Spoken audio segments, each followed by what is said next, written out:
오늘 말씀 나누죠. 요한복음 15장 7절에서 19절까지입니다.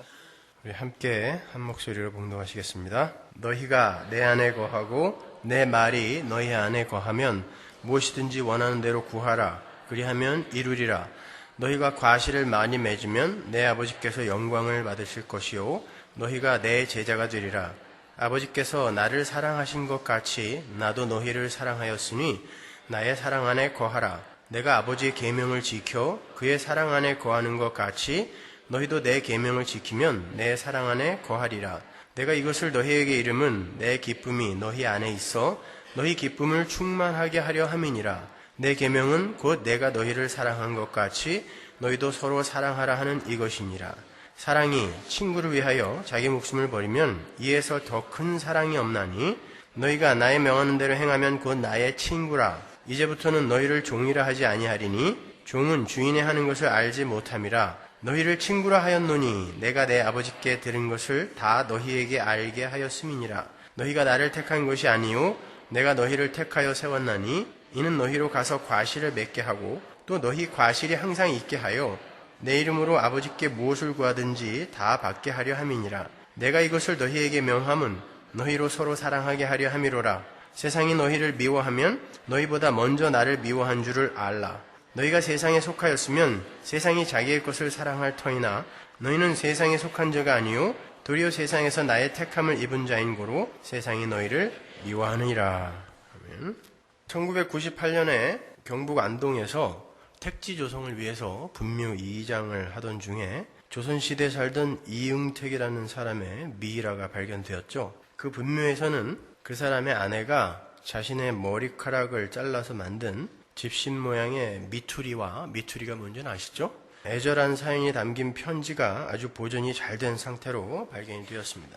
미투리는 병든 남편이 어서 일어나서 그 신반을 신고 쾌차한 모습을 보여주었으면 하는 염원을 담아서 아내들이 자신의 머리카락을 잘라서 이렇게 신을 만든 것을 이제 미투리라고 그러죠. 보면은 굉장히 섬뜩합니다, 여러분.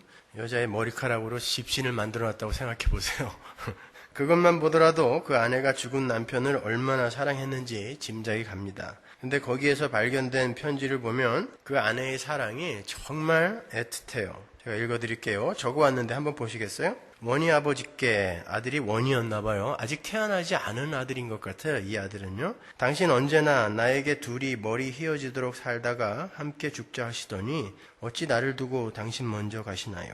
나와 어린아이는 누구의 말을 듣고 어떻게 살라고 다 버리고 당신 먼저 가시나요? 당신 나에게 어떻게 마음을 가져왔고 난 당신에게 어떻게 마음을 가져왔었나요? 함께 누우면 언제나 나는 당신에게 말하곤 했지요. 여보, 다른 사람들도 우리처럼 서로 어여삐 여기고 사랑할까요? 남들도 정말 우리 같을까요? 어찌 그런 일들 생각하지도 않고 나를 버리고 먼저 가시나요? 당신을 여의고는 아무리 해도 나는 살 수 없어요. 빨리 당신에게 가고 싶어요. 나를 데려가 주세요. 당신을 향한 마음을 이승에서 잊을 수 없고 서러운 뜻 한이 없습니다. 내 마음 어디에 두고 자식 데리고 당신을 그리워하며 살 수 있을까 생각합니다. 이 내 편지 보시고 내 꿈에 와서 자세히 말해주세요. 당신 말을 자세히 듣고 싶어서 이렇게 글을 써서 넣어드립니다. 자세히 보시고 나에게 말해주세요. 당신 내 뱃속에 자식 낳으면 보고 말할 것 있다 하고 그렇게 가시니 뱃속에 자식 낳으면 누구를 아버지라 하라시는 거지요? 아무리 한들 내 마음 같겠습니까? 이런 슬픈 일이 또 있겠습니까? 당신은 한갓 그곳에 가 계실 뿐이지만 아무리 한들 내 마음같이 서럽겠습니까? 한도 없고 끝도 없어 다 못쓰고 대강만 적습니다. 이 편지 자세히 보시고 내 꿈에 와서 당신 모습 자세히 보여주시고 또 말해주세요. 나는 꿈에는 당신을 볼 수 있다고 믿고 있습니다. 몰래 와서 보여주세요. 하고 싶은 말 끝이 없어 이만 적습니다. 병술년 1586년이에요. 6월 초하룻날 집에서 아내 올림. 어떠세요? 남편을 향한 아내의 사랑이 정말 애틋하죠. 우리가 지난주에도 살펴봤지만 성경은 끊임없이 우리 성도들에게 포도나무의 열매로서의 사랑을 요구하고 있어요. 정말 우리 성도는 모두 이런 종류의 사랑을 열매로 요구받고 있는 걸까요? 여러분, 이 편지를 좀 깊이 한번 묵상을 해보세요. 여기에 남편에 대한 사랑이 적혀 있다고 그러는데 제 눈에는 나밖에 없어요. 그렇죠? 전부 납니다. 당신이 가는 바람에 내가 이 모양이 됐으니까 책임져 라는 소리밖에 안 들려요, 저한테는요. 근데 사람들은 이거를 갖다가 금색이 최고의 연소라고 그렇게 너스레를 떱니다. 세계 3대 악처 중에 하나인 몰리라는 여자와 평생을 살아야 했던 요한 웨슬레가 자기 아내가 죽은 뒤에 이런 종류의 편지를 썼을까요? 그는 하나님의 사람입니다. 그렇다면 반드시 사랑이라는 열매를 맺었어야 해요. 그러니까 이응택의 아내가 자기 남편의 시신의 손에 쥐어진 그런 애절한 편지 정도가 아닌 눈물의 사부곡을 불렀어야 옳지 않습니까? 사랑이라는 것이, 성경이 말하는 사랑이라는 것이 이런 종류의 사랑이라면 요한 웨슬레도 그 거장도 아내가 죽었을 때 아무리 3대 악처지만 이런 노래 하나쯤은 불렀어야 되는 거 아니에요? 요한 웨슬레의 아내는 죽는 날까지 그 모난 성격을 요만큼도 고치지 못했다라고 전기 작가들이 기록하고 있어요. 시시때때로 남편의 머리카락을 뿌리가 뽑힐 정도로 한 주먹씩 손에 쥐고 있었다 그래요. 그리고 남편을 모독하고 괴롭혔습니다. 집회를 하고 있는 자리에 와이프가 저 뒤에서 뛰어나오면서 왜 당신 집회하는데 여기 나오냐고 그랬더니 내가 당신 일에 이렇게 끼어들 존재가 못 되냐고 거기서 오히려 삿대질을 했다 그러죠. 그건 아주 유명한 일화예요. 내가 네 와이프인데 내가 이 사람들보다 덜 중하냐? 이렇게 이야기한 거예요. 이 사람들 때문에 내가 할 얘기를 지금 나중으로 미뤄야 돼? 이런 거예요. 아일랜드 북쪽 어떤 마을에 이르렀을 때 감리교 순회 전도자들이 전부 같이 보고 있는 상태에서도 그녀는 남편의 머리채를 휘어잡고 남편을 질질 끌고 다녔다 그래요. 그게 결혼한 지 딱 1년 반 되었을 때랍니다. 그러니까 그 후로 수십 년 동안 어떻게 살았는지 눈에 선하죠. 어느 날 순회 전도 집회를 마치고 집에 돌아왔을 때 웨슬레는 아내의 죽음을 보게 됩니다. 웨슬레가 집회에 나갔을 때 아내가 늙어 죽어요. 그때 웨슬레가 남긴 유명한 말이 있습니다. 당신이 평생 내 가슴에 꽂은 비수를 하나하나 세어본다면 아마도 내 남은 인생을 모두 거기에 써야 할 것이요. 얼마나 한이 맺혔으면 죽은 사람 앞에서 이렇게 얘기를 하겠어요. 그러나 당신은 하나님이 나에게 주신 최고의 선물이었소. 많은 이들이 아내조차 변화시키지 못한 못난이라 손가락질을 해대기도 했지만 만일 당신이 변하여 순종하는 아내가 되었더라면 아마도 나에게 주신 하나님의 능력은 그 즉시 사라졌을 것이오. 이거 문자 그대로 해석하시면 안 돼요. 당신은 나의 거룩과 겸손을 만들기 위한 하나님의 선물이었소. 어째 좀 잔인하다 싶은 생각이 안 드십니까, 여러분? 이건 연민이죠, 그죠? 웨슬레의 아내는 죽는 날까지 예수를 구주로 고백하지 않았습니다. 자기 남편은 세계 최고의 부흥사예요. 나가면 수천 명이 하나님을 믿겠다고 돌아오는데 정작 아내는 죽는 날까지 남편이 전하는 예수를 안 믿고 죽었습니다. 그냥 평생을 웨슬레를 괴롭히는 역할만 하다가 어느 날 그 소임을 다 하고 하나님에게 불려갔어요. 불려가서 따뜻한 곳으로 갔겠죠. 절대 천국은 못 갔을 거예요. 그죠? 예수 안 믿었으니까. 그때 웨슬레의 반응은 굉장히 담담했습니다. 자기 아내는 자신을 훈련하기 위해 하나님이 세우신 훈련 교관이라는 사실을 인식하게 되자 그냥 그 하나님의 처사에 순종한 거예요. 어떻게 치워달라고 할 수가 없었기 때문에 그냥 순종해버린 거예요. 자, 이곳에 계신 여자분들 남편에게 그런 대우 받고 싶으세요? 그건 사랑이 아닌 것 같지 않습니까?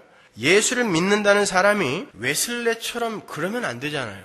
그건 무관심에 가까운 겁니다. 어떻게 보면은. 하나님의 사람은 그럼에도 불구하고 이응택의 아내처럼 전심으로 아내를 사랑하고 있어야 되는 것 아닙니까? 그게 열매라면. 아무리 자기의 머리채를 휘어잡고 자기를 질질 끌고 다닌다 할지라도 하나님의 사람은 하나님이 열매 맺는다고 했으니까 그 열매가 사랑이라면서요. 아내가 죽었을 때 여보 날 두고 먼저 가다니 당신 그리워 나 이제 어떻게 사나 이런 노래 좀 불러야 되는 거 아니에요? 성경이 요구하는 사랑은 우리가 알고 있는 사회적 공감에 의해서 만들어진 그런 종류의 사랑이 아니라는 거예요. 성경이 우리에게 요구하는 사랑은 이응택의 아내의 사랑 같은 그런 종류의 사랑이 아니라 웨슬레의 것과 같은 사랑을 말합니다.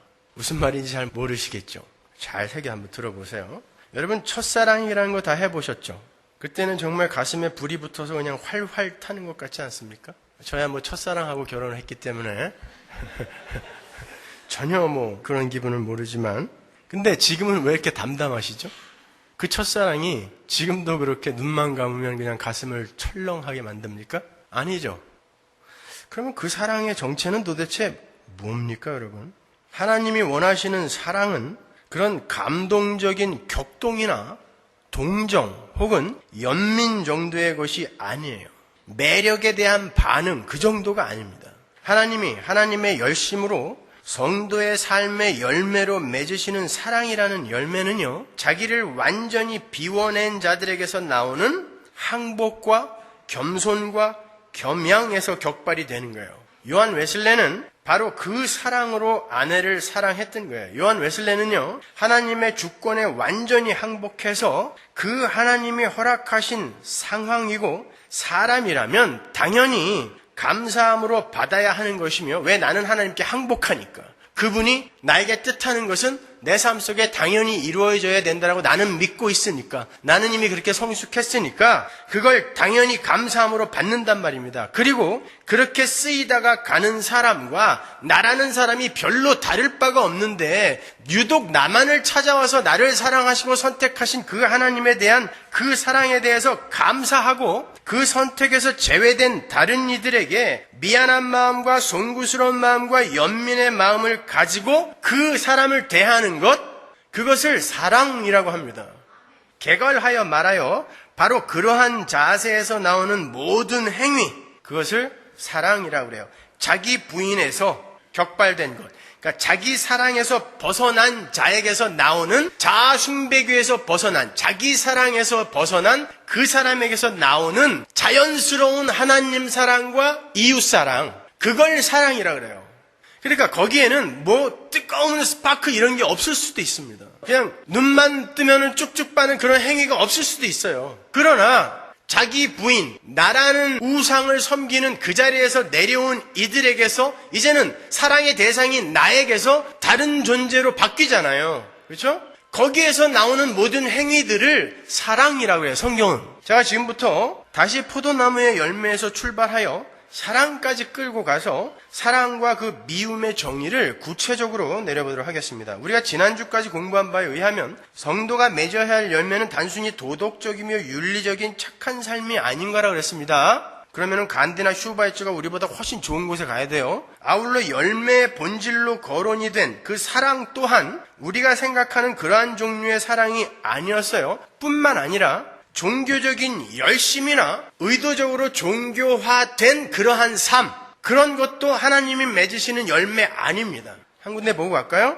마태복음 7장으로 가보세요. 21절. 나더러 주여 주여 하는 자마다 천국에 다 들어갈 것이 아니요 다만 하늘에 계신 내 아버지의 뜻대로 행하는 자라야 들어가리라. 그날에 많은 사람이 나더러 이르되 주여 주여 우리가 주의 이름으로 선지자 노릇하며 주의 이름으로 귀신을 쫓아내며 주의 이름으로 많은 권능을 행치 아니하였나이까 하리니 그때 내가 저희에게 밝히 말하되 내가 너희를 도무지 알지 못하니 불법을 행하는 자들아 내게서 떠나가라 하리라. 주의 이름으로 선지자 노릇하고 주의 이름으로 귀신 쫓고 주의 이름으로 많은 권능을 했어요. 어디서 했을까요? 교회 안에서 한 것입니다. 예배당 안에서 한 거예요. 그런데 이런 행동을, 이런 행위를 많이 내놓은 이들이 지금 예수님 앞에 가갖고 따지고 들었단 말입니다.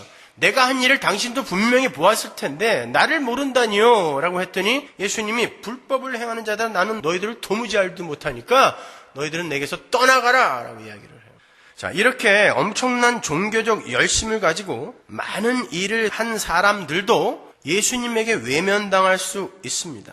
그러니까 성도에게는 그러한 종교적 열심이나 종교화된 삶이 요구되는 게 아니라 21절의 말씀처럼 하나님 아버지의 뜻대로 행하는 순종이 필요하다는 거예요. 내 말을 듣는 자가 필요한 거지, 너희들이 어떻게 그냥 합의해 놓은 그런 착한 일, 선한 일, 훌륭한 일 하는 거, 그거 내가 원하는 거 아니다 라고 여기 극명하게 대조하여 말씀하시는 거예요. 그렇게 하나님의 말씀을 듣는 자, 그분의 뜻에 순종하는 자가 바로 천국에 들어갈 것이다가 21절이잖아요. 여러분, 하나님께서 사울에게 사무엘을 시켜서 한 유명한 말이 있죠. 순종이 제사보다 낫다. 하나님께서 아말렉과의 전쟁에서 전부 도말해버리라고 했는데 사울이 제사 지내겠다고 아말렉 왕 아각과 살찐 짐승들을 살려갖고 왔죠. 너 이거 왜 살려왔니? 그랬더니 하나님께 제사 드리려고요. 어떻게 보면 굉장히 기특한 것 같아요. 그 일로 사울이 폐위됩니다. 그만큼 하나님의 말을 듣는 거와 우리가 내놓는 종교 행위는 별반 관계가 없을 때가 굉장히 많이 있습니다.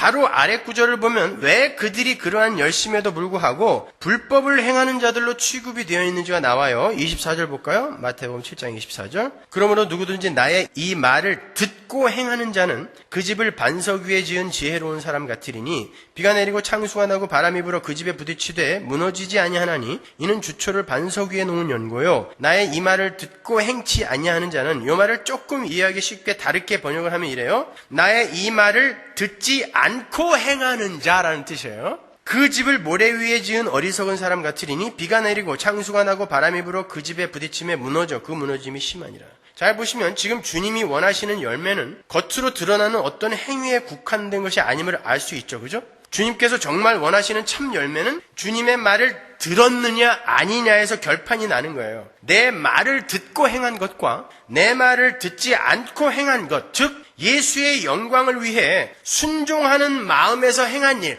난 이제 예수님의 말을 들어야지. 예수님의 소원이 이런 거라면 내가 솔직히 조금 불편하고 이해가 가지 않더라도 들어야지라는 그 마음에서 나온 행함이라면 그건 반석 위에 지은 집인데, 그 예수님에 대한 순종의 마음이 생기기도 전에 어떤 열심으로 내어놓은 것들은 모래 위에 세운 집이라 바람만 불면 확 무너져 버린다는 뜻입니다. 그러니까 둘 다 집을 지었어요. 그러니까 둘 다 행위를 내놓은 겁니다. 모래 위에 지은 집은 훨씬 수월하게 지었기 때문에 더 아름다웠을 거예요. 그런데 그 집은 하나님이 카운트 안 해주시더라는 거예요. 반석 위에 지은 집만 하나님이 카운트 하시더라는 것입니다. 그 집이 뭡니까? 나의 불가능함과 무력함, 나의 티끌됨을 깨닫고 하나님의 크심을 올바로 알아? 하나님의 말을 듣는 게 진짜 행복에 이르는 첩경이구나. 거기에서 나온 행위들, 그건 아주 미미해도 상관없어요. 그게 진짜 하나님께 인정받고 카운트되는 행위이기 때문에 거기에 그러한 올바른 신앙 고백에 근거한 집을 지어라 라고 이야기를 하는 거란 말입니다. 그러니까 선행되어야 할 것이 뭐라고요? 자기 부인인 거예요.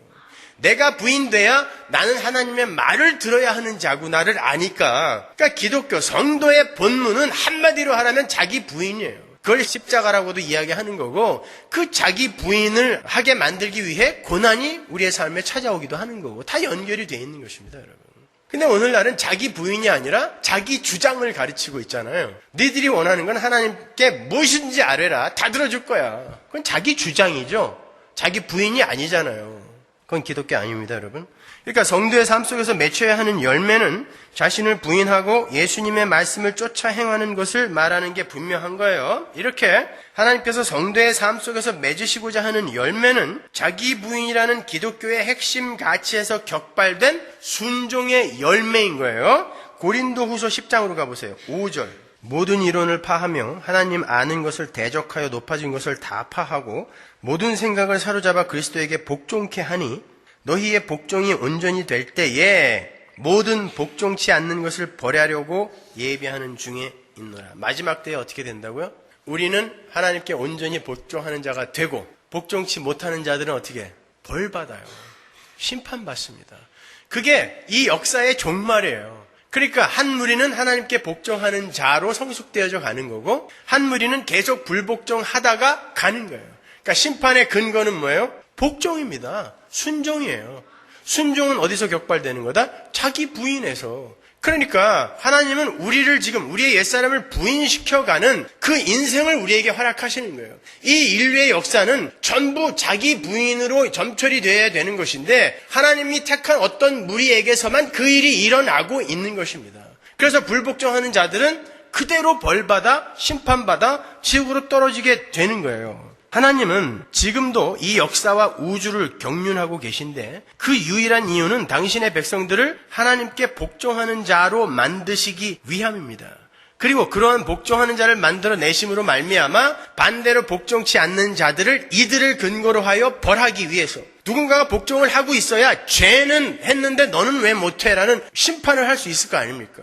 이 역사와 우주의 경륜은 바로 그것을 목적으로 일어나고 있다라는 거예요. 그게 고린도후서 10장의 이야기입니다. 따라서 우리 성도들은 이 땅에서 다른 것 할 것 없어요. 착한 일, 선한 일, 종교적인 일 물론 해야 합니다. 그러나 그 전에, 거기에 힘쓰기 전에 우선 하나님이 어떠한 분이신지를 알고 그분의 사랑과 은혜의 크기를 알며 우리의 보잘것없음을 깨달아 하나님의 말을 듣는 자로 그분에게 완전히 항복하고 복종하는 자로 지어져 가면 되는 거예요. 그게 계명 지킴입니다. 하나님의 율법의 세목을 하나하나 줄거가며 지켜내는 게 계명 지킴이 아니라 그렇게 나는 도저히 하나님의 말씀을 내 힘으로 지켜낼 수 없는 자인데 하나님께서 하나님의 은혜로 나를 그렇게 만들어내셨다고 하니까 나는 이제 하나님의 말을 잘 들어야 사는 자구나를 자꾸 깨달아 가는 것, 그게 계명 지킴이란 말입니다. 그게 하나님의 말을 듣는 거라니까요. 그게 율법 지킴이에요. 그게 시편 기자들은 그게 너무 즐거웠던 거예요.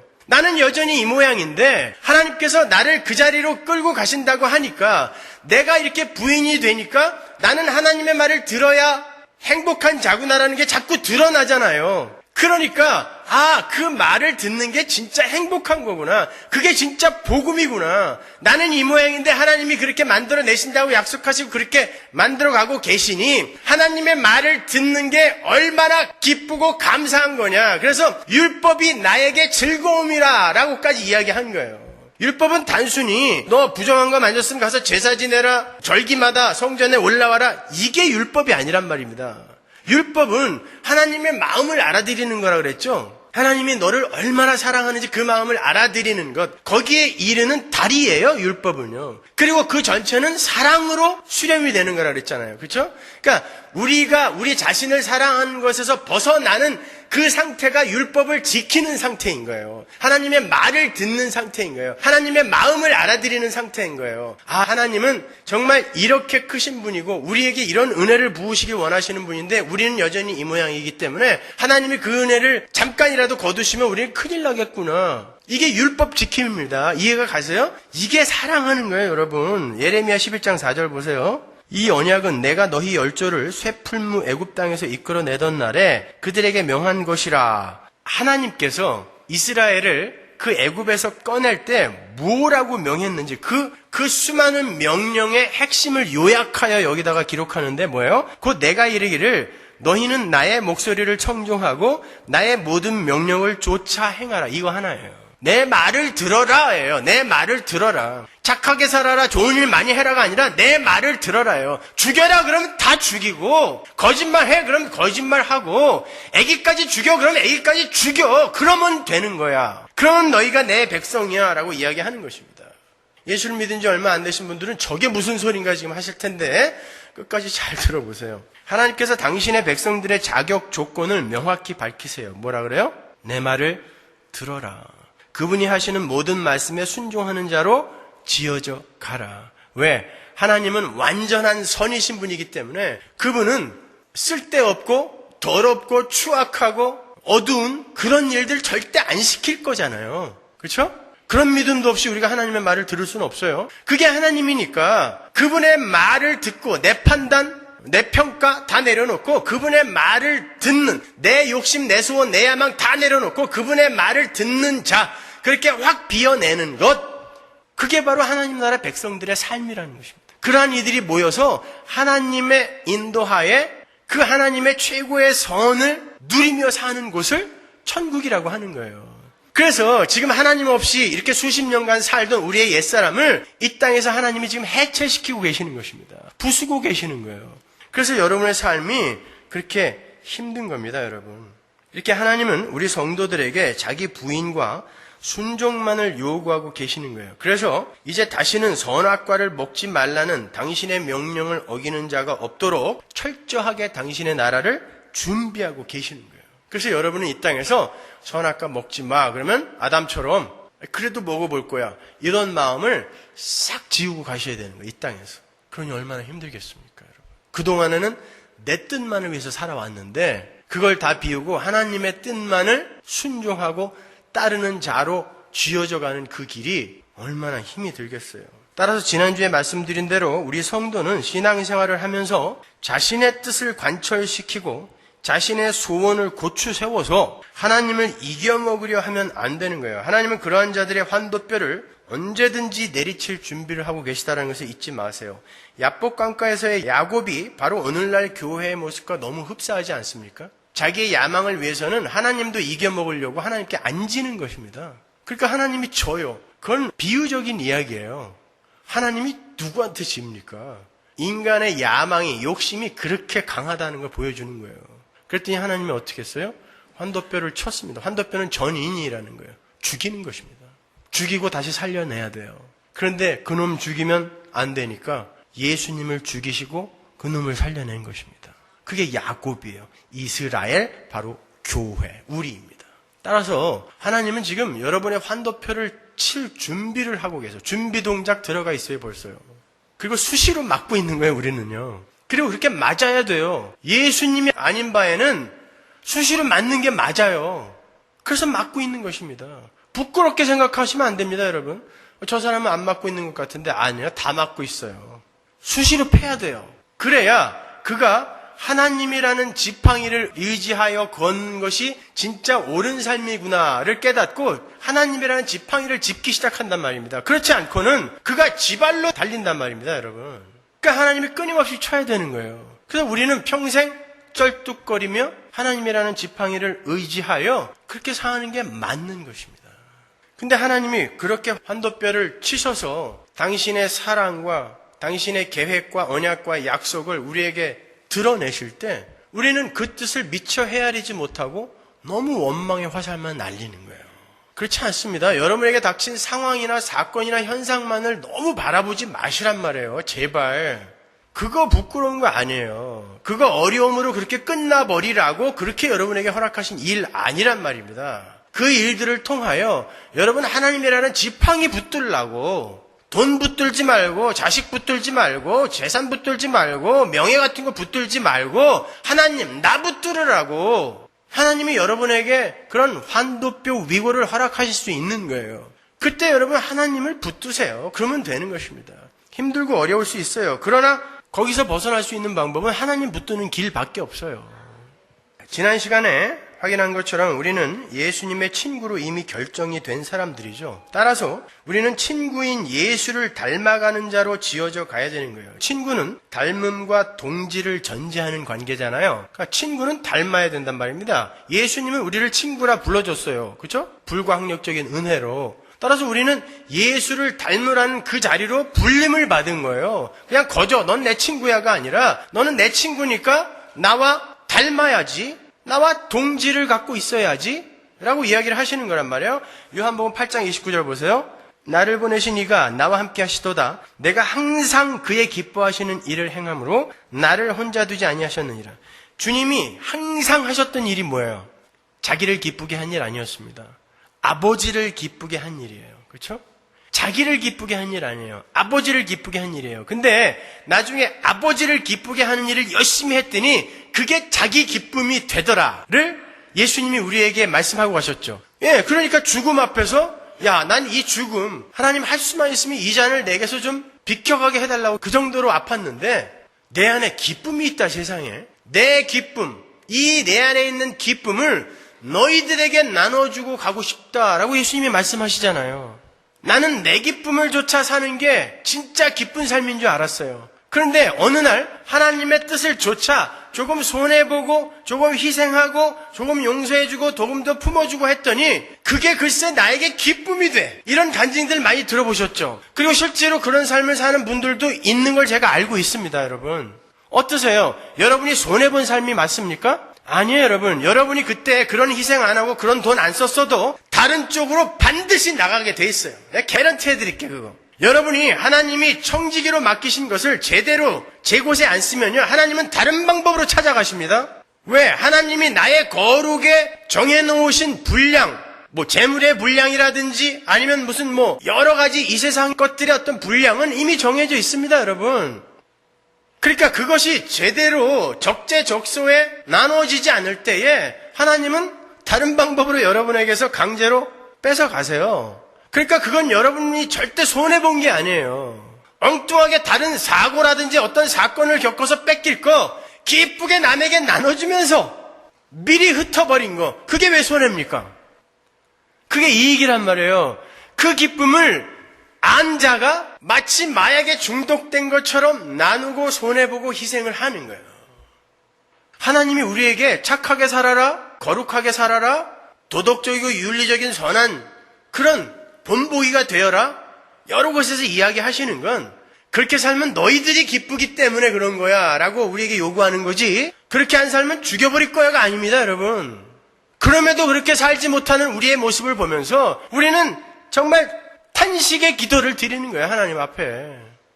가슴을 치는 거죠. 그런데 어느 날 내 삶 속에서 그런 것들이 조금씩 나도 모르게 격발이 되어 나오고 죄에 대해서 그렇게 지나치게 고민하는 나의 기특한 모습을 보면서 하나님이 진짜 내 안에서 어떤 일을 하고 계시는구나를 깨달아가는 거예요. 그 감사에 조금 더 변하게 되는 것이고 그렇게 되는 것입니다. 그래요. 우리는 그래서 일을 하는 거예요. 교회를 그래서 하는 거예요. 감사해서 하는 거예요. 이거 하면 누가 알아줄까 봐 아닙니다, 여러분. 우리 윤 집사님 지금 키모테라피 어저께 받고 그 기계를 아직도 달고 계세요. 3일 동안 받아야 되는데 수요 예배 파워포인트 하신다고 그 기계를 지금 달고 여기 와서 앉아 계십니다, 여러분. 이건 지나친 극성이에요. 그러나 저는 그 마음을 압니다. 기뻐서 하시는 거예요. 예전에 저 전도사로 일할 때 죽도록 고생할 때죠, 정말. 그때 저희 집에 오셔갖고 조그만 제 녹음실 부스를 하나 만들어 주셨는데 저는 세상에서 그렇게 기쁘게 즐겁게 일하시는 분을 처음 봤어요. 여러분, 성도의 삶 속에서 나오는 이 일은 바로 그런 기쁨을 동반하게 되는 것입니다. 그래서 하나님이 우리에게 하라고 하시는 거예요. 그거 하면 내가 너에게 무슨 보상해 줄 게가 아닙니다, 여러분. 이미 그 일을 함과 동시에 우리는 보상을 받는 거예요. 예수님이 그렇게 기쁘셨어요. 보세요. 요한복음 6장 38절 보십시오.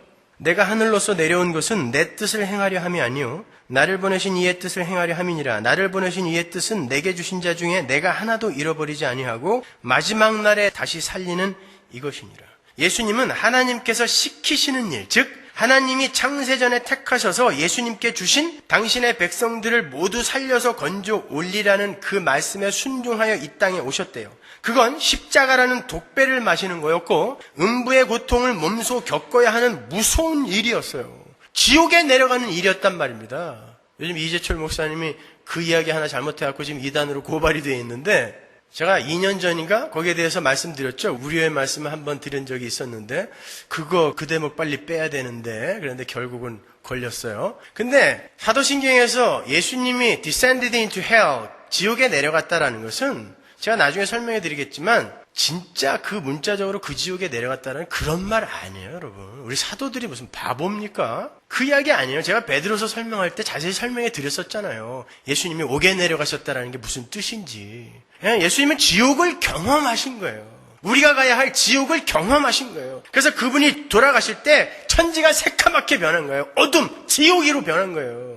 이게 겨우 3시간이 아닙니다. 그럼 겨우 3일? 아니요, 겨우 3일 아니에요. 우리에게는 겨우 3시간, 겨우 3일일지 모르지만 전지전능하신 이 천지를 만드신 하나님에게 3일은요, 그건 말할 수 없는 큰 대가인 것입니다, 여러분.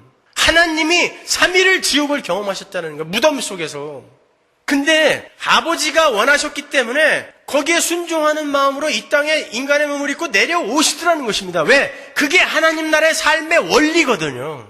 삼위 하나님의 관계 속에서는 이미 그게 이루어지고 있었거든요. 그러니까 봐라 하고 내려오시는 거예요. 그 자리로 우리를 끌고 가시는 것입니다. 네 뜻, I don't care. 내 뜻을 쫓아야 돼. 왜? 하나님인 내가 최고의 선이잖아. 거기에 네 뜻이 섞이게 되면 이게 어떻게 될지 몰라. 그러니까 네 뜻은 빼. 내 뜻을 좇는 자가 되어야 된다는 것을 하나님과 예수님과의 관계 속에서 보여주시는 것입니다. 예수님도 하나님인데 무슨 예수님의 뜻과 예수님의 결정이 하나님의 일에 크게 방해가 되어서 그런 관계를 설정하신 게 아니라 우리에게 보여주시려고요. 너희를 친구인 예수를 조차 그렇게 만들려고 하는 거야를 보여주기 위해 하나님의 말씀에 완전히 말도 안 되는 그런 일 같은 그 일에 완전히 순종하는 모습을 성경이 보여주고 있는 거란 말입니다. 우리는 그 자리로 가는 거예요. 빌립보서 2장 5절 보세요. 너희 안에 이 마음을 품으라. 곧 그리스도 예수의 마음이니 그는 근본 하나님의 본체시나 하나님과 동등됨을 취할 것으로 여기지 아니하시고 오히려 자기를 비워 종의 형체를 가져 사람들과 같이 되었고 사람의 모양으로 나타나셨으며 자기를 낮추시고 죽기까지 복종하셨으니 곧 십자가에 죽으심이라. 이름으로 하나님이 그를 지극히 높여 모든 이름 위에 뛰어난 이름을 주사. 이 대목을 잘 보시면 7절에 있는 자기를 비어 종의 형체를 가졌다라는 것은 능동태죠. 근데 8절에 보면 사람의 모양으로 나타나셨다는 수동태예요.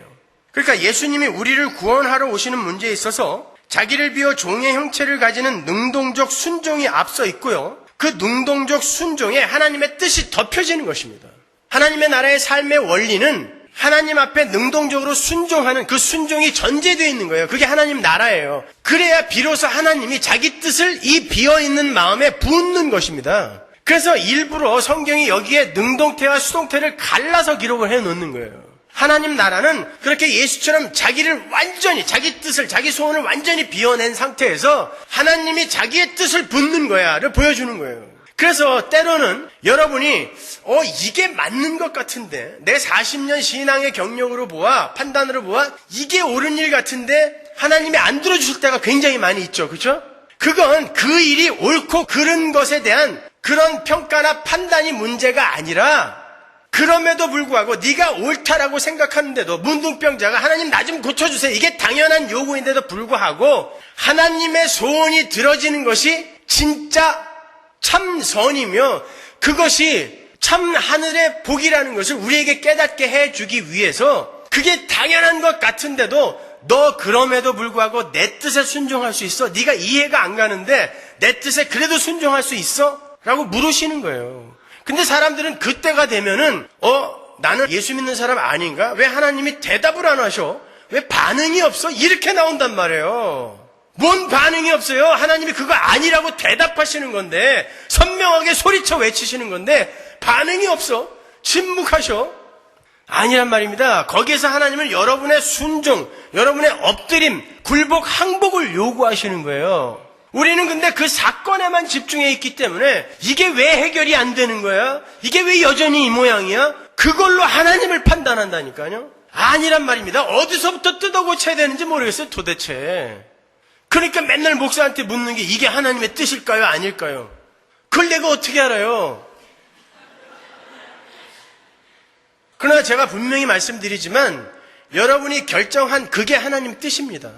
왜? 하나님은 어떤 일을 통해서도 자기 자식을 당신의 백성으로 지어가는 데에 도구로 쓰시거든요. 그게 하나님의 뜻이에요. 근데 어떤 게 나한테 유익하고 어떤 게 나에게 유익을 더 많이 갖다 주며 어떤 게 내가 고생을 좀 덜하고 편안하게 가는 길일까를 내가 생각하고 물으니까 어떤 게 하나님이 원하시는 길일까? 거짓말. 그게 하나님이 원하시는 길이 뭔가가 진짜 궁금해서 하시는 질문이에요? 어떤 게 편안하게 가는 길일까를 묻는 거 아닙니까?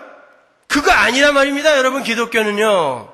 하나님이 원하신다면 불 속에라도 들어가. 노래는 잘들 하잖아요. 뭐 불 속에라도 들어가. 어떻게 들어가, 불 속에? 예, 불 속에라도 들어가게 만들기 위해 작은 불들을 여러분 삶 속에 허락하는 것입니다. 그때에 감수하세요. 열심히 기도했더니 하나님이 들어주셨어. 야, 요런 것이 하나님의 뜻이구나. 배우세요, 그때는 또. 그리고 하나님은 진짜 자기 자녀의 기도를 이렇게 응답하시는구나. 들으세요. 그런데 그렇게 응답하셨던 하나님이 왜 당연한 것 같은 이 요구에는 안 들어주실까? 요거는 하나님이 나에게 지금 순종을 가르치시려고 하시는 건가 보다. 다 이익이에요. 응답돼도 이익, 안 돼도 이익. 성도의 삶에는 전부 자기에게만 포커스를 두고 있으니까 자기의 뜻대로 되지 않으면 하나님도 언제든지 갖다 버려요. 고려장이 있으면 하나님 벌써 그냥 여러 차례 갖다 버려졌을 거야. 필요 없으니까. 내 삶에 내가 원하는 걸 들어주지 않는 노인네 뭐하러 집에다 둡니까? 나랑 별로 친하지도 않은 걸. 그분이 누군지도 잘 모르잖아요. 갖다 버리는 거지 뭐. 그렇지 않아요? 자, 그렇게 예수님은 일단 자신의 뜻을 비우고 하나님께 복종하는 상태가 되어서 그 빈 자아에 하나님 아버지가 무엇을 담아도 순종을 하실 수 있었던 거예요. 그러나 결국 그 뜻이 최고의 선으로 결론이 났잖아요. 하나님이 죽어, 그래서 죽었는데 그게 최고의 승리였지 않습니까? 그죠? 하나님 말 들었더니 그렇게 되더라는 거 보여주는 거예요. 너희가 이해가 안 간다 할지라도 들어봐, 말 들어봐, 순종해봐, 그 처지 순응해봐. 그게 진짜 승리로 결판이 난다라는 거 하나님이 반드시 보여주실 거다. 우리에게 말씀하시는 것입니다. 그게 십자가인 거예요, 여러분. 따라서 하나님의 백성들은 자기를 비워내는 일을 일생의 과업으로 삼아야 돼요. 그리고 하나님께서 그 빈 그릇에 어떤 뜻을 담으시던지 간에 오롯이 순종을 해야 됩니다. 그 하나님의 뜻이 여러분의 뜻과 어긋날 수도 있어요. 그때도 여러분의 그릇에 그 뜻을 담아야 돼요. 왜? 난 빈 그릇이니까. 거기에 자꾸 여러분이 양념 치려고 하지 마세요. 비워야 된다니까요. 근데 그게 안 비워지니까 하나님이 이런 과정들을 통과시키는 거예요, 여러분. 따라서 우리는 예수를 믿으면서 우리의 뜻을 자꾸 버리는 자로 지어져 가는 거예요. 그래서 하나님께서 우리 교회나 우리 교회 성도들의 삶 속에서 자주 우리들의 뜻을 꺾으시는 것을 경험하는 것, 그건 참으로 복된 것입니다. 여러분, 우리 서문화교회가 뭐 한다고 할 때 한 번에 제대로 되는 거 보셨어요? 내 자식들이 어떻게 그 상황에 순종하는지 세상에 한번 보여줘 라고 우리에게 그 일들을 허락하시는 거예요. 여러분 잘 보여주셨지 않습니까? 그건 여러분이 능력이 없고 믿음이 없고 열심이 부족해서 그런 일을 겪는 것이 아니라 하나님의 열심히 우리를 압도하여 당신의 계획 속에서 우리를 만들어가고 계신다는 훌륭한 증거인 거예요. 이렇게 성도는 하나님께 순종하며 하나님의 백성으로 지어져가는 일에 매진해야 되는 거예요. 그 열매를 하나님께서 맺고자 하시는 거예요. 그 길에 가난이나 질병이나 사고나 이별 등이 우리에게 도구와 방법으로 쓰일 수 있습니다. 그때 우리는 고집스럽게 자기만을 사랑하던 자아를 해체시키게 되는 거고 자신의 소원과 뜻을 밀어내고 하나님의 소원과 뜻을 조금씩 자아 안에 담게 되는 것이죠. 그게 성도의 힘이에요. 그게 성도의 잘됨이고 그게 성도의 강함입니다. 성도는 자신의 강함을 자랑하는 게 아니라 그랬잖아요. 내 안에 계시는 하나님이 얼마나 강한가를 보여주는 게 성도라 그랬지 않습니까? 그죠? 하나님 나를 강하게 만들어주세요 라는 우리들의 요구에 절대 그래 너 강하게 만들어줄게 이렇게 대답 안 하세요. 아니 난 너 그렇게 안 만들어줄 거야. 내가 너의 강함이 될 거야. I'll be your strength. 내가 너의 힘이 될 거야. 너에게 절대 힘 안 줄 거야. 내가 너의 힘이 될 거야. 그게 수지 맞는 겁니다. 이 세상에서 잠깐 여러분이 힘 있는 자로 살다가 영원히 힘없는 사람으로 사는 것, 그것보다 불행한 게 어디 있어요. 하나님이 여러분의 힘이 되셔야 돼요. 하나님이 여러분의 강함이 되셔야 됩니다. 야, 내 백성이 어떻게 저런 상황에서도 어떻게 저렇게 나를 찬양할까? 세상아, 좀 볼래? 누가 저렇게 했을까? 하나님이죠. 하나님이 드러나는 것입니다. 자, 저 가난한 상황에서도 저 기죽지 않는 내 백성 좀 봐. 내가 준 믿음으로 저가 저렇게 살고 있다? 세상을 봐. 이렇게 우리는 하나님의 백성으로서 하나님의 강함을 증거해야 되는 거예요. 근데 우리는 저마다 하나님이 강한 거는 남들이 알던 모르던 나는 I don't care. 몰라도 돼요. 내가 강한 걸 자랑하고 싶은 거예요. 그래서 하나님을 방법으로 동원해버리는 거죠. 나를 강하게 만들어봐. 그럼 내가 섭섭치 않게 해줄게. 여러분 그거는 무당잡교라고 하는 거예요. 샤머니즘이 그거지 않습니까? 내가 섭섭치 않게 해줄게. 샤머나 무당아 네가 친한 절대자에게 내 이 이야기를 좀 전해줄래? 내 소원을 좀 전해줄래? 이게 무당잡교죠. 무속신앙이죠. 그죠? 기독교가 그걸 똑같이 따라하고 있단 말입니다. 지금요.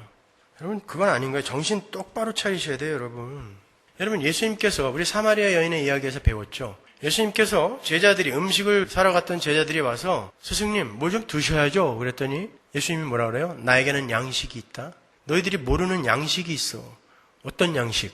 내 아버지의 뜻을 이루고 내 아버지의 뜻을 성취하는 거. 그게 나의 양식이다 그러죠. 그죠? 여러분 양식과 음식은 다른 겁니다. 음식은 기호와 관계에 있는 말이지만 양식은 생존에 관계에 있는 말인 거예요. 양식이 없으면 죽습니다. 생존과 존재와 힘, 에너지, 그게 양식인 거예요.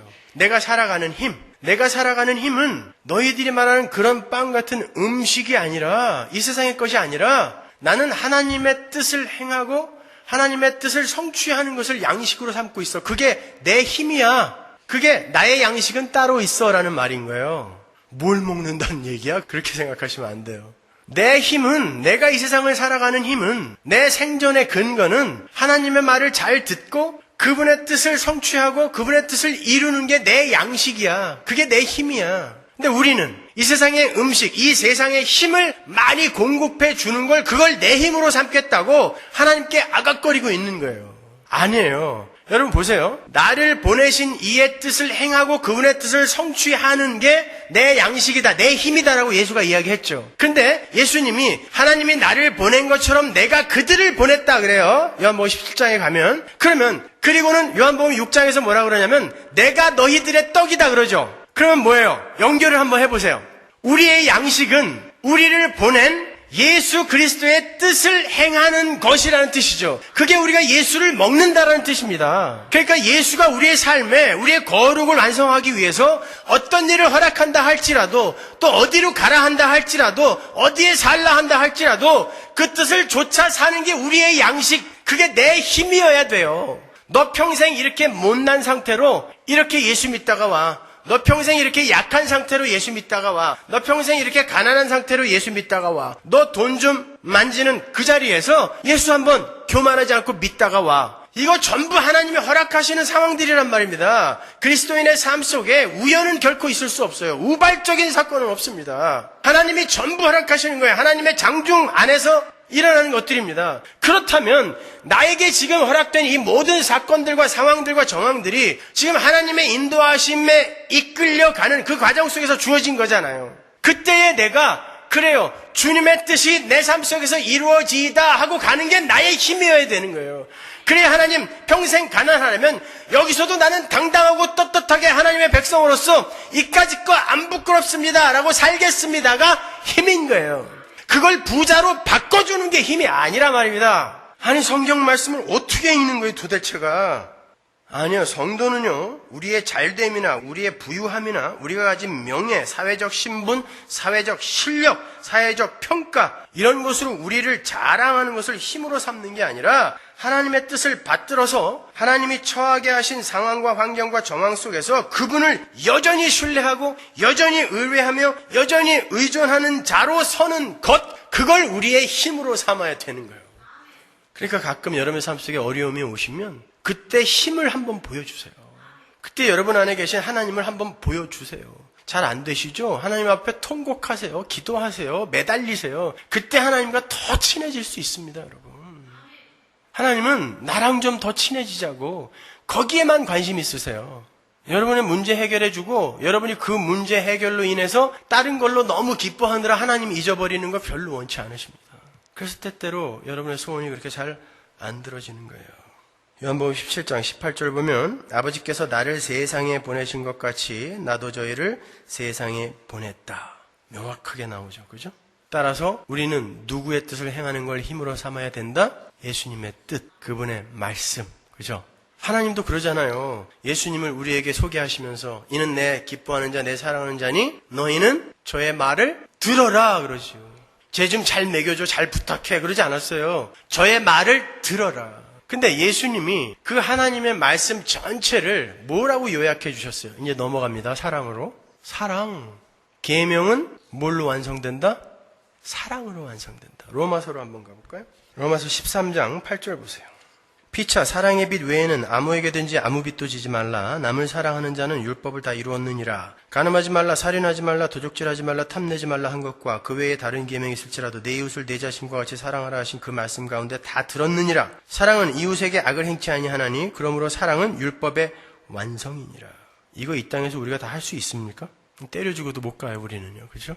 어떻게 이 완성된 사랑을 우리 안에서 내놓을 수 있을까요? 자, 보세요. 율법의 정체는 이것입니다. 내 이웃을 내 자신과 같이 사랑하라. 우리가 애써서 사람을 사랑을 해보려고 해도 어느 순간 무너지고 또 어느 순간 무너지고 말죠. 잘 들으세요. 그래서 율법의 완성이 사랑이라는 거예요. 거기에는 두 가지 의미가 들어있습니다. 율법의 완성이 사랑이라는 건 사랑하는 자는 율법 전체를 다 지키는 자가 된다라는 그런 율법 전체가 요약하는 바, 개괄하는 바가 사랑이다라는 뜻도 있지만 그 율법을 지킨다는 것은 하나님의 사랑으로 완성이 된다는 것. 우리의 노력으로 되는 게 아니라 하나님의 사랑으로 결국은 율법 지킴이 완성된다는 의미에서 율법의 마침은 사랑이다. 율법의 완성은 사랑이다라고 이야기하는 거예요. 그 두 가지 뜻이 있는 것입니다. 한번 볼까요? 고린도전서 한번 가보죠. 13장 4절. 사랑은 오래 참고 사랑은 온유하며 투기하는 자가 되지 아니하며 사랑은 자랑하지 아니하며 교만하지 아니하며 무례히 행치 아니하며 자기의 유익을 굳이 아니하며 성내지 아니하며 악한 것을 생각지 아니하며 불의를 기뻐하지 아니하며 진리와 함께 기뻐하고 모든 것을 참으며 모든 것을 믿으며 모든 것을 바라며 모든 것을 견디느니라. 이게 사랑이래요. 이거 이 땅에서 우리에게 완성해 내라고 주신 거 아닙니다. 우린 절대 못해요. 근데 누가 우리를 지금 이렇게 사랑하고 있어요? 모든 것을 참으며 모든 것을 믿어주며 모든 것을 희망하며 모든 것을 견뎌내고 있어요.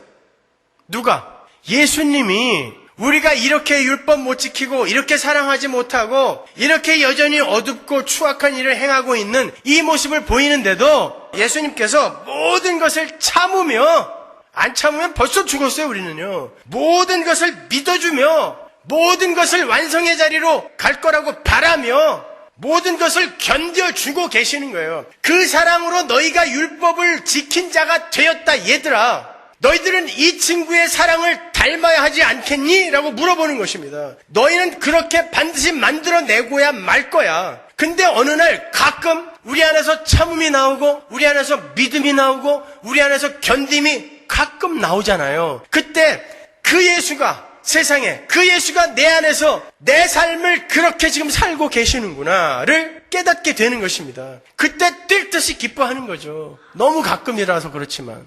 그죠? 그런 거예요, 여러분. 그러니까 우리 교회의 기도가 점점 바뀌고 있죠. 옛날에는 주님, 죽을 죄를 졌습니다. 통촉하여 주옵소서. 그걸로 끝이었는데 요즘은 그럼에도 불구하고 주님께서 우리를 사랑하신다고 하시니 저는 일주일 동안 그렇게 살지 못했지만 하나님, 이 어찌 감사하지 않을 수 있겠습니까?로 바뀌었어요. 그게 복음을 안 자들의 기도인 것입니다. 하나님 여러분한테 큰 거 기대하지 않으세요. 저도 여러분께 큰 거 기대하지 않는데요. 저는 저 자신에게도 절대 큰 거 기대하지 않아요. 저는 저 자신을 누구보다 더 잘 알아요. 하나님 다음으로. 그러나 저는 여전히 이 모양이지만 하나님께서 내 안에서 이 일을 하고 계신다는 것은 확신합니다. 그리고 하나님이 반드시 완성하실 거라는 것도 확신해요. 그리고 가끔 제 안에서 나오는 예수의 인내와 참음과 견딤과 믿음이 저를 얼마나 기쁘게 해준다는 것을 알기 때문에 또 열심히 의지를 발동하여 사랑해 보려고 애쓰는 거예요. 또 노력해 보는 거예요. 실수해? 그래, 너는 여전히 그 모양이지. 네가 네 힘으로 뭘 할 수 있겠어. 네 안에 있는 예수를 붙들어. 그렇게 또 저에게 채찍질하는 것입니다. 그러면 또 어느 순간 또 그런 것들이 잠시 나왔다가 그렇게 한 발 한 발 우리는 예수의 은혜 안으로 들어가는 거예요. 깊숙이 들어가는 것입니다. 여러분, 하나님께서 너희들 서로 사랑해야 된다라고 했을 때 거기에서 그 너희가 누굴까요? 너희가 누굴까요? 교회입니다, 여러분. 하나님 나라. 그 말은요, 예수님께서 제자들에게 너희들 서로 사랑하라, 내가 세 계명을 주느니 너희들 서로 사랑하라 이야기했을 때가 가룟 유다가 내내 같이 있다가 나갔을 때 바로 하신 이야기예요. 왜 가룟 유다가 나가자마자 그 이야기를 했는지 아십니까? 하나님 나라 밖에 있는 존재들은 그 사랑을 못해요. 사랑은 소속의 문제입니다. 왠지 아세요? 하나님의 은혜, 예수의 사랑과 예수의 은혜를 모르는 자, 예수의 은혜의 왕노릇에서 벗어난 자들은 절대 자기를 사랑하는 그 자리에서 내려오지 못하기 때문에 사랑과 관계없어요. 이 세상에서 절대 사랑 못해요. 근데 하나님의 백성들은 하나님이 이를 부인시켜 가시기 때문에 반드시 그 안에서 사랑이 나오게 되어 있습니다. 사랑은 어떤 거다? 감정적인 거, 어떤 감정적인 격동, 연민, 매력에 대한 반응 이런 거 아니라 그랬어요. 나를 사랑하던 자아숭배교에서 내려와서 나에게만 쏠려있던 이 관심과 사랑이 다른 존재에게 퍼져나가는 모든 힘이 그게 사랑인 거예요. 그러면 제가 예를 하나 들려드리죠. 남편이 여전히 아내에게 심부름이나 시키고 자기 하기 싫은 일, 불편한 일 이런 거 다 시켜 먹고 그리고 아내가 피곤하다고 하는데도 네가 하루 종일 한 게 뭐 있어 이렇게 욕을 한 다음에 잠자리에 들어서 하나님 너무 괴롭습니다. 한 가지 보탤게요. 흐느끼면서 하나님 너무 괴롭습니다. 저는 왜 이렇게 변하지 않습니까? 진심에서요. 저는 왜 여전히 이 모양입니까? 내 옆에 잠든 아내의 모습을 보니 참 낮에 제가 너무 못된 악마였습니다. 어쩌면 좋습니까, 하나님? 우리 하나님이 저를 하나님의 백성으로 완성시킨다라고 약속을 안 하셨다면 저는 정말 큰일 날 뻔했군요. 하나님, 내일은 조금 더 친절하고 조금 더 상냥하고 조금 더 변화된 모습으로 우리 아내를 좀 대하게 해주세요. 만약에 그랬다. 여러분, 그 사람 사랑하고 있는 것입니다. 사랑은 어디서 격발되는 거다? 자기 부인에서 격발되는 거예요. 여러분, 그래서 복음이 복음인 겁니다. 하루 종일 와이프한테 죽도록 욕만 했는데 하나님이 나를 사랑했다라고 그 시간을 카운트 해줘버리는 거예요. 그래서 복음인 거예요. 복음. 여러분 보고 내가 이만큼의 분량을 너한테 원하니까 너 이거 사랑으로 다 채워갖고 와. 여러분, 그럼 우리 다 죽습니다. 그런데 나는 조금도 채우질 못했어요. 여전히 똑같은 모양으로 나에 대해서 실망만 했고 세상에게 폭로당해 버렸어. 나의 어두움을. 나는 내 가슴을 치면서 나는 왜 여전히 이 모양인가? 그런데 어떻게 이 상황에서 그 복음이 믿겨질까? 그런데 왜 나는 이렇게 성숙하지 못할까? 그 고민이야말로 여러분이 지금 하나님의 말을 듣는 것이며 여러분이 지금 하나님을 또 이웃을 사랑하고 있는 것이며 여러분이 계명을 지키고 있는 거예요. 여러분 그 역설을 이해하셔야 됩니다. 여러분 우리는 미움과 다툼과 전쟁 속에서 사랑을 하는 자로 카운트될 수 있는 어마어마한 그 복된 소식을 믿고 있는 자들이란 말이에요. 우리가. 그래서 복음입니다. 하나님은 그렇게 우리를 취급하세요. 그렇게 우리를 조금씩 바꿔 가시는 거예요. 예수님만 놓지 않으시면 돼요. 그리고 한 가지 잊지 말으실 거, 하나님이 그렇게 원하시는 삶, 그것이 진짜 우리에게 기쁨을 가져다주고 안식과 평안과 평화를 갖다 준다라는 거 절대 잊지 마세요. 져주세요. 섬겨주세요. 나눠주시고 희생하십시오. 용서하시고 착하게 삽시다. 그 길이 진짜 행복한 삶이라는 거 한번 사람들한테 보여줘 보자고요. 야, 저 사람은 뭐 바본가 봐. 왜 맨날 저렇게 손해보면서 사람들 갖다가 이렇게 먹이고 섬기고 그럴까? 그때 여러분이 진심에서 우러난 행복을 한번 보여주시란 말입니다. 그게 교회가 할 일이에요. 그 일을 하나님 앞에 내어놓아 하나님 저 잘 살았죠? 여기다 써먹으라는 게 아니라니까요. 기쁘라고요. 여러분 기쁘라고. 그러나 그런 일 여러분이 단 한 건도 내놓지 못한다 할지라도 하나님은 여러분을 안 버리신다라는 거 그것도 잊지 마세요. 하나님의 은혜는 이 세상 그 어떤 것도 덮을 수 있습니다. 보자기 아시죠? 저는 보자기를 참 좋아합니다, 여러분.